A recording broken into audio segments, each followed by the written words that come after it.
And good morning, everybody. It's Dan Latto speaking. Hope you're well today. Welcome to the podcast. So in today's episode of the Daniel Latto podcast, we're going to talk to you about why it's not too late to begin to market to your potential customers. And it's not too late. I know sometimes it feels like, oh, people have been doing this for years, decades, weeks, months. Not weeks, months. Years or decades. Everyone else is doing marketing. Everyone else is doing really well with that. And what's the point on me trying to start now? I'm hardly scratching the surface compared with my competitors, that kind of thing. I understand that people might think like that, but you've got to really understand here, we're still really, really early with all of this. Like, I know we hear this a lot in crypto, don't we? You know, if you've got crypto right now, you are right at the very start of that giant bell curve. And I believe it's the same with marketing. Not everybody is doing all this stuff, videos, podcasting, and so on. People are simply not doing it. They might try and do it for a week or two, and these might be your competitors, but most people simply are not. They're not consistent in any way, shape, or form. And one of the ways in which you can really beat market share is by putting this stuff out there on a continual basis, and we're going to break it down a little bit and run through it. But I can tell you from personal experience, we started going live pretty much every day, Monday through Friday, that is. We'd take weekends off, but Monday through Friday we'd go live since about the 14th of January, I think it was. It was one of my goals to start pushing content out on a more regular basis, because I felt that we could actually really help people and help people kind of understand what they need to do from a business point of view, from a marketing point of view, from an investing point of view, from a cryptocurrency point of view. So we started doing all these lives, and it's literally taken almost 2 months, well, about 6 weeks actually, and then just in the last week or so, it has gone skyward. We've got a lot of strategy calls booked in, and it's just this continual presence about being in front of people on a regular basis. And the podcasting and the live shows, it doesn't even take that much time. It takes, like, this morning we'll probably go for 20-30 minutes, and it's part of my routine. I have a shower, I have a coffee, I do all the stuff on the side, I work out what the heck I'm going to talk about, and then off we go live for 20 minutes. It's just part of my normal routine. And in fact, after this, I'm off out for some cheesecake for breakfast, which is always nice. And bear in mind, of course, you know, it's 8:30 here in Spain, and in the UK it's 7:30, and people are like, who on earth's watching you at 7:30 in the morning, Dan? And I wonder that myself sometimes. It's irrelevant. It's totally irrelevant. The key is you've got to get out there, because it's not the live part of the show, if you like, that's important. It's what happens after that live. It's about creating the content first, then dealing with the aftermath of that content afterwards. Repurposing it, pulling out podcasts, uploading to YouTube, pulling out little short snippets, and all that kind of good stuff. That's really the important thing. And then the other side of this is, oh, but, you know, I don't get many views on my lives or my videos or my podcasts or whatever. I'm, you know, what's the point on doing it when I don't get that many views? And we don't get that many views, and yet our strategy sessions are booking up really fast. So what's that about? What it tells me is that you're too focused on the numbers rather than being focused on actually just going and doing the damn task. Forget about the results for a second. Just forget about it. Forget about it. That's my... hey, forget about it. It doesn't matter. The engagement levels, the number of likes, the number of views, it's just a vanity metric. It's your ego telling you whether you should be doing them or not. And that's not what your business should be about. Your business should be about how many customers are you serving, how many people are you helping, not your vanity metrics. Well, I only got 4 likes this morning. Let's put I mean, on Instagram, it's women putting a picture of their butt, isn't it? That's what gets all the likes. And yet, if they talk about their business, they get 0 likes. So they don't talk about their business. And all these people, all these influencers are in business. They might be better business owners than you or I, but just because they're lifting weights or in a bikini or showing their butt, it doesn't look like that. And then they've gone for the vanity metrics. But part of their business is to be seen, and they get sponsorship deals. So anyway, let's go through the 4 things I want to talk about today. Live video, podcasting, having a continual presence, and then calls to action. So I don't believe you're too late to be marketing. We just did a website yesterday for a chap who, and I'm a tight northerner, okay, so you like this one. So I'm a really tight northerner, as you probably know. And so we've got this refurb going on the house, and it needs a complete rewire. Anyway, we've got a rewire. We got it in for $3,500, which I thought was an all right price, to be honest with you. And then the guy's got the website domain name, but then I'm like, have you got a website? And he's like, no. I'm like, well, we'll do a website for you. It's £400. We'll do it. And he's like, oh, okay, yeah, that sounds all right. And just knock it off the price. So that's what we've done. So it means that I've got my was it the electrician? Yeah, it's a rewire. So we got the electrician in much cheaper. Now we've got a plastering company. They've already got a website. So now we've got like, oh, maybe we can create some content, get a discount off the plastering that needs doing. But he's young and just coming into the marketplace, and there are people coming into the marketplace, into your marketplace, and there are people leaving that marketplace. And there's a constant through flow. Now, the constant through flow might be 20 or 30 years. But how many people who are electricians doing rewires have a podcast? None. How many of them do live videos or have a continual presence on social media? Not many. And those that do will be killing it. Because who are you going to use? Are you going to use someone that you just found out of the Yellow Pages that you've never heard of? Are you going to see someone who actually shows you his work, demonstrates the quality of their work by being on site, shows you before and after pictures of being, the work that's done before and the work that's been done afterwards? All that stuff is going to make a big difference. So let's talk about live video then specifically. This is obviously a live video. And we're going out to 9 different locations right now, including Twitter, a couple of Facebook groups, LinkedIn, YouTube, of course. It doesn't go live on Instagram at the same time, which is a real pain. Now, we can set that up, but I never do because I can't be bothered. But we have to have the camera set up as well. Excuse me. At the same time, and I have to type the thing in, and I hate typing on these. And then that's how we do it effectively. But we go live on everything that we can pretty much every single day. And the results from that are pretty dramatic. But what happens is it goes, no results, no results, no results, no results. Oh, now you're starting to get some results. And literally it goes like that because you're getting yourself in front of more people that you weren't getting yourself in front of before. People who had never heard of you. Suddenly your face is on the camera and they might stop and, as they're scrolling, they might see your face and they think nothing of it. And then day 2, they're scrolling again, same time, same channel, right? And they're scrolling through on Facebook or LinkedIn or whatever they happen to be doing while they're eating their breakfast or waiting for the tube or whatever it happens to be.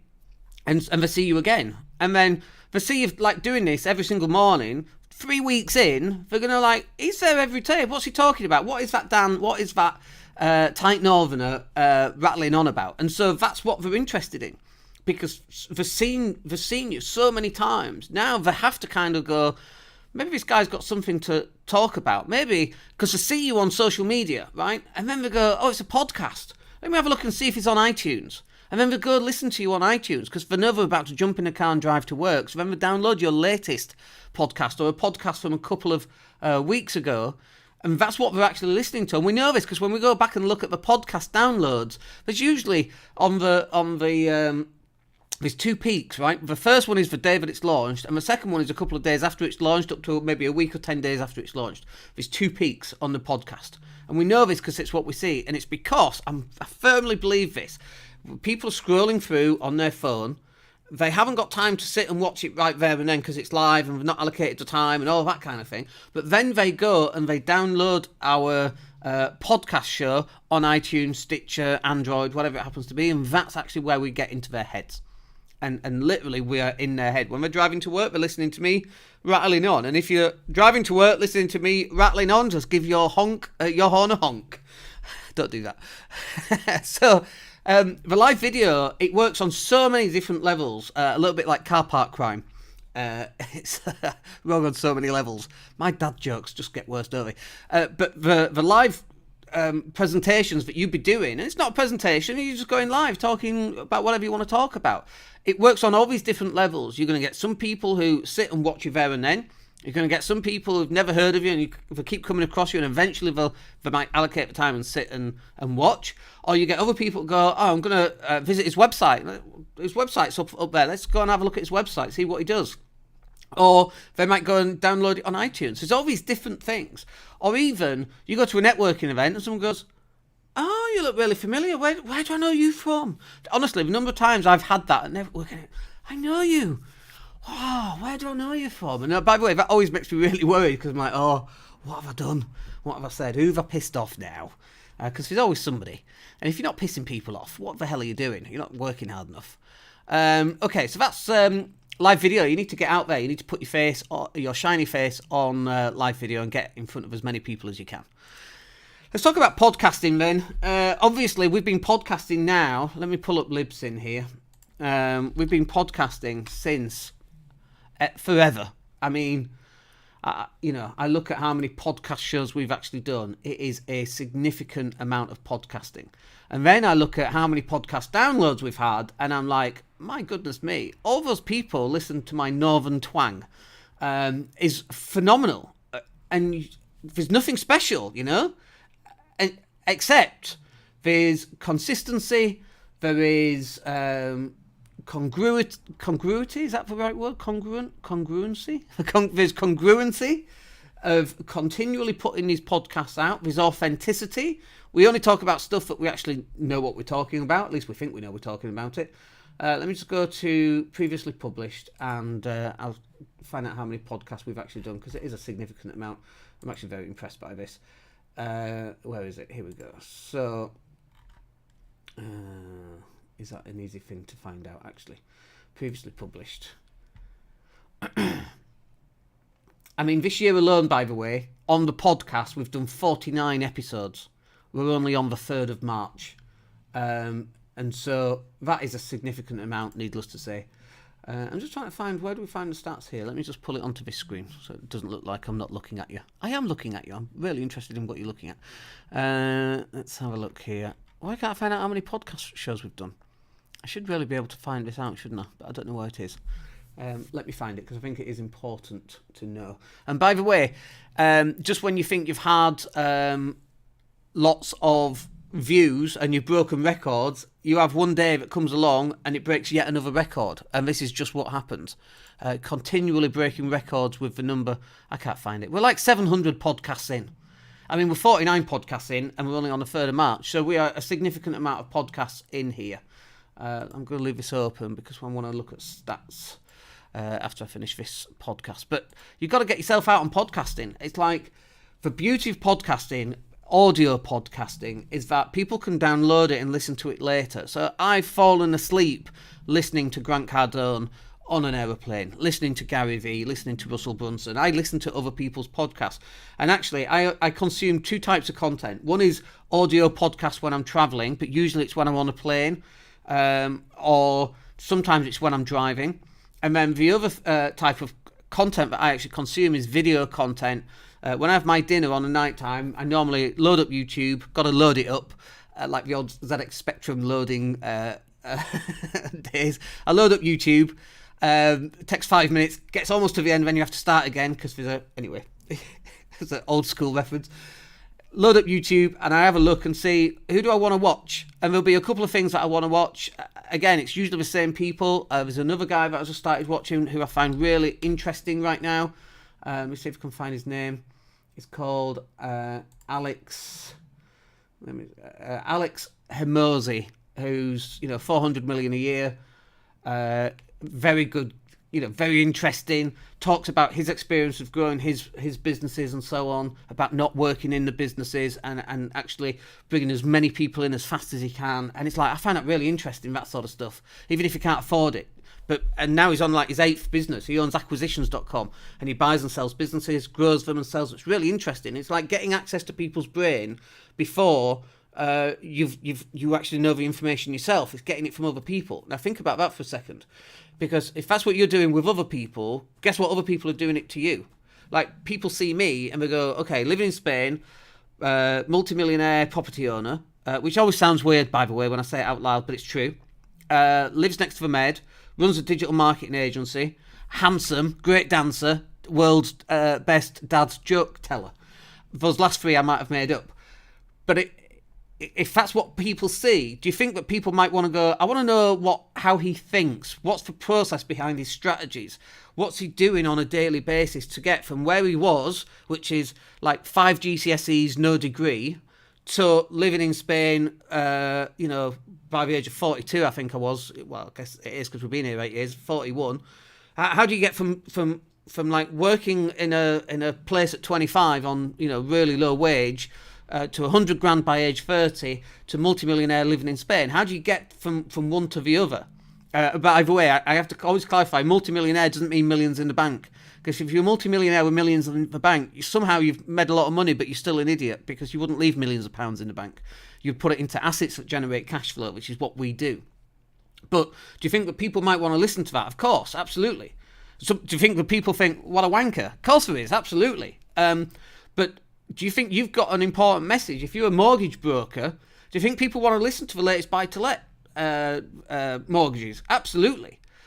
Do you think if you're a plumber, that landlords want to listen to, this is the sort of checks, this is the annual checks that you carry out on your property every single year, this will save you 500 quid a year.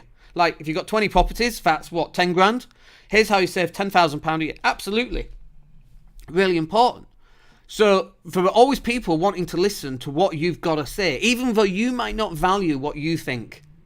You might not value what comes out of your mouth. Other people will. And this is one of the things I learned. When I first started doing podcasting, I was like, no one's going to listen to me. This northern monkey who's tighter than a duck's ass, who's, trying to put himself out there, right? No one's going to listen to that. And here we are, hundreds and hundreds and hundreds of thousands of podcast downloads later, people are listening to it. And I find it really interesting. And even now, I'm like, it's just little old me. What on earth do I know? But I'm quite opinionated anyway, and I think I know quite a lot. And it seems to be working out so far, until something comes and takes you out of the game, of course, because there's always something around the corner. I was looking at gas prices this morning.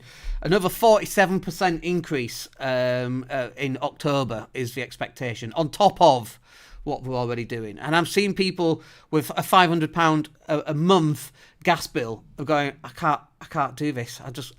It scares the living heck out of me. It's one of the reasons why we're here, to inspire and motivate people to put content out to grow the business, so you never have to worry about a 47% gas price increase.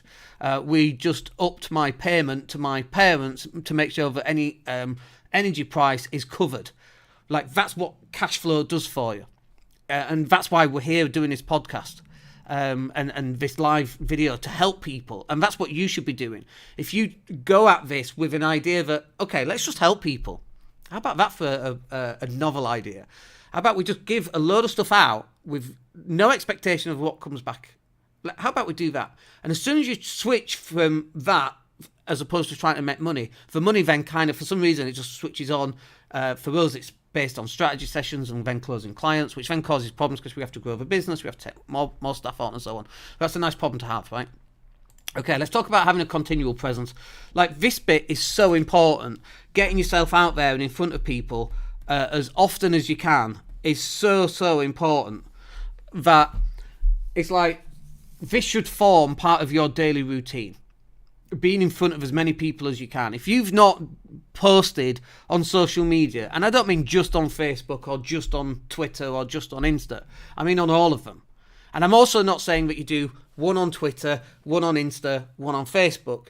You get a bit of content and you post it out on all of them, all at the same time. Like, trust me on this. I understand that people say, oh, you should have a specific piece for Twitter and a specific piece for Instagram and a specific piece for Facebook because you've got different clients on each one. I get that. But who on earth's got time for that? You're a small business. Like, we run a digital marketing agency. We still don't do that. Screw that. Who's got time to do that? Like, unless you're Gary Vee and you've got 13 people working in Gary Vee's office to distribute Gary Vee's content, who's got that? Nobody's got that. So you want to find a way of having continual presence on social media every single day. Like, you've got to pop your head above the parapet so people can see you and you're waving. And so you're either giving advice, or you're giving help, or you're telling a joke, or you're telling them a story, or putting a picture out there, or whatever it happens to be. Anything, but you've got to get in front of people. But it's got to be you, not a quote, a motivational quote, or a picture of a cat, somebody else's cat. Like, you can do a little bit of that, but it's got to be something that comes from you to kind of express your personality in some way. But you've got to find a way in your business. It's 2022, folks. You've got to have a continual presence. We don't live in the 70s anymore, where marketing is about putting an advertisement in your local newspaper or on the wireless. Do you remember when your gran used to call it a wireless? And we've gone back to wirelesses, haven't we?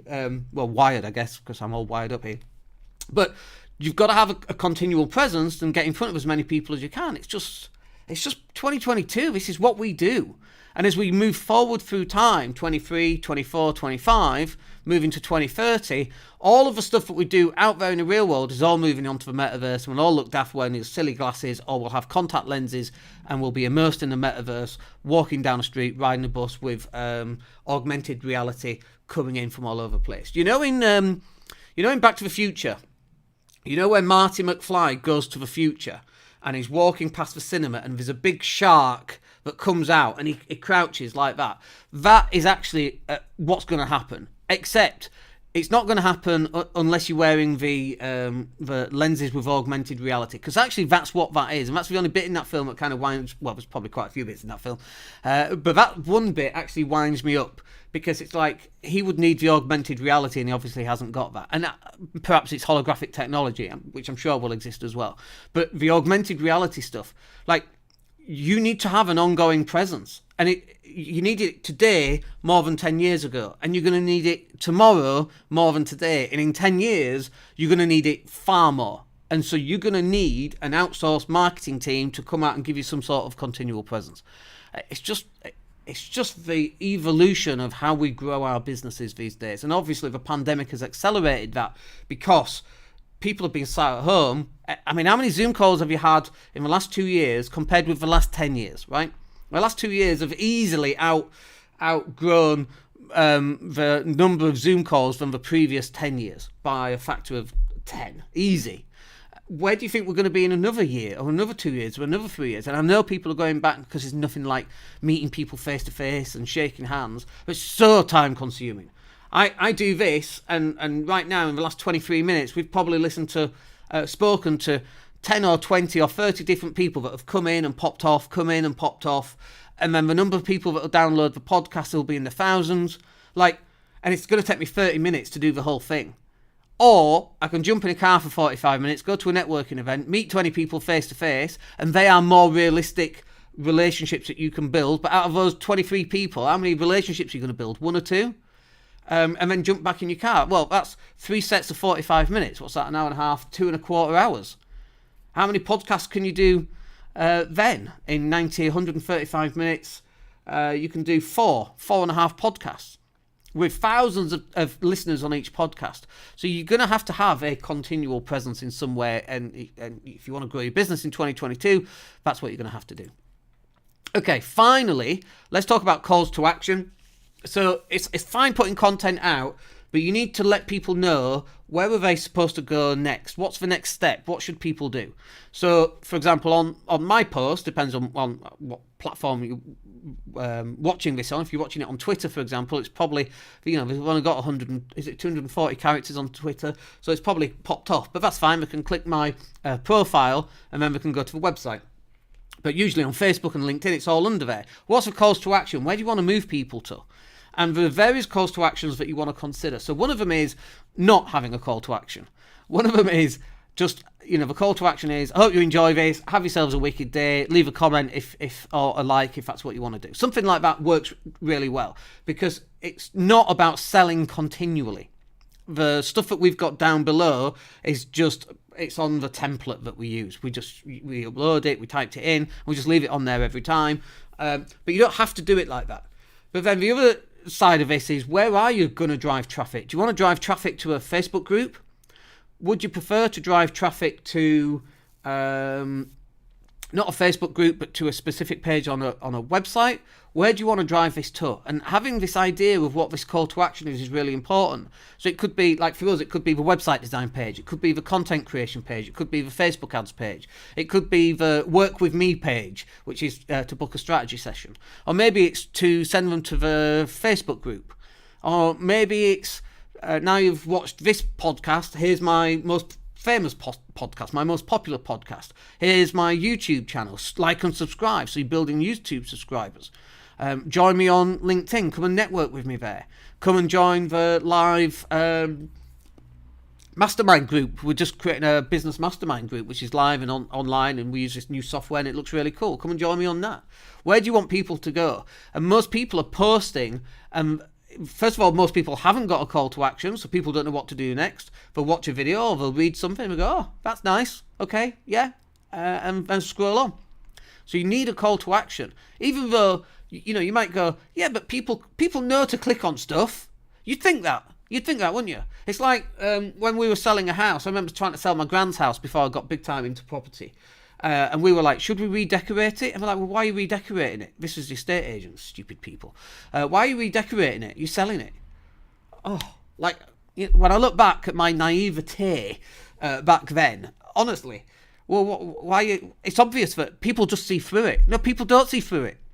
Well, people know to click the link. No, people don't click the link. They don't know to click the link. You have to treat people like they're 9 years of age. One of the things I learned in NLP is that we are all basically 9 years of age. That little voice in your head, that unconscious voice, is 9 years of age. It's the bit where the critical faculty, critical thinking, it's like a metal bar that's inserted into your head. It separates the conscious and the unconscious mind. It's not really a metal bar. It's just a separator between your conscious and unconscious mind. And your unconscious mind is about 9, okay, between 7 and 9. And if any problems that you've got in life are based around that critical faculty coming in, the stuff where you don't feel good enough is because there's something that happened to you between the ages of maybe 7 and 9, around that kind of time. Pretty much, that's usually why it is. And so you've got to get these call to actions out there. People don't understand that they can click the link. They don't know how to get more information. You've got to make it really simple for them, because the thing that's making people think is just 9 years of age, believe it or not. And even though they might be in their 50s, that's not the thing that's controlling them unconsciously. It's their critical faculty, the difference between when that critical thinking came into place. And so you have to make things really simple for people. First do this, then do that, then do this. Because if you don't set it out by step, one of the things we learned in NLP was to do things in 3 steps. Just stand up, walk over to the door and close it for me. Is actually a very clear instruction than just close that door. Like if you think about something that's more complicated, such as, can you drop these keys off at Bob's? Could you this morning get in your car with these keys and drive to Bob's?